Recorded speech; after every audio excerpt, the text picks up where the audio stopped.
Hello and welcome guys. तो आज हम डिस्कस करेंगे हमारा लास्ट ईयर का संस्कृत का क्लास 5 का पेपर। Let's start. तो सबसे पहले हमें दिया होता है एमसीक्यूज, जिसमें 3 होते हैं, क ख ग। इसमें हमें इस तरीके कुछ क्वेश्चंस आते हैं। देन हमारे पास होता है प्रश्न नंबर 2, जिसमें बोलते हैं कि मिलान करें, मतलब हमें मैच करना होता है इस तरीके से। देन क्वेश्चन नंबर 3 में रहता है कि हमें इसका वर्ण विच्छेद करना होता है, मतलब जो इसका वर्ण है उसको हम लोग को अलग करके लिखना होता है।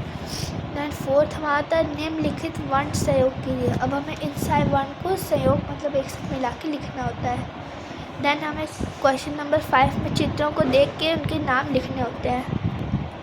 और लास्ट क्वेश्चन में हमें नाक, छाती, थोड़ी, ऐसे मतलब हमें कुछ वर्ड्स दिए होते हैं जिन्हें हमें संस्कृत में चेंज करना होता है, या हिंदी में दिया तो उसे हमें संस्कृत में चेंज करना होता है। अब यहाँ पे हमें क्लू दिए होते हैं जिससे हम लोग को वर्ड बनाना है, मतलब कि हमें सोच समझकर संस्कृत में इसका लिखना होता है। जिस फल में सिर्फ बीज दाने होते हैं तो डांडे में हम किसको कहते हैं? अनार को, तो हम वो लिखेंगे। फिर बोल रहा है उस फल का नाम बताइए जो गुच्छे में फलता है, तो द्राक्षा मतलब ग्रेप्स, अंगूर। तो इस तरीके से हमारे आते हैं क्वेश्चन। फिर हमें होता है शुद्ध या अशुद्ध लिखना होता है। तो हमें इसका ये एक वचन दिया है, तो अगर ये शुद्ध है तब शुद्ध लिखें, अगर ये अशुद्ध तो अशुद्ध लिखें। तो इस तरीके से हमें लिखना होता है।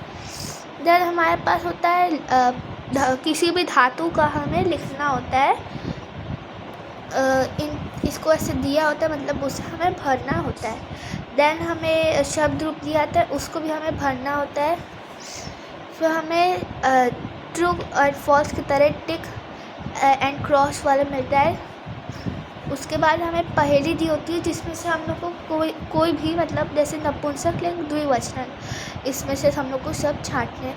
तो हम लोग उन्हीं शब्दों को गोला करेंगे और उन्हीं शब्दों को लिखेंगे। ऐसा नहीं है कि अब किसी और लिंग का लिख, जैसे नपुंसक लिंग का दिया तो हम लोग नपुंसक लिंग का ही करेंगे, और अगर द्विवचन दिया है तो द्विवचन का ही, तो मतलब नपुंसक लिंग का द्विवचन ही लिखेंगे।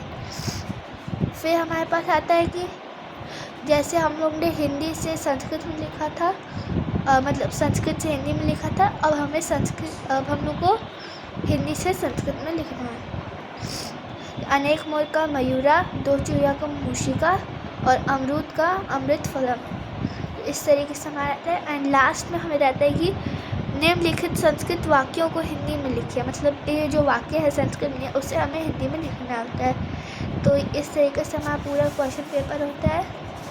Thank you.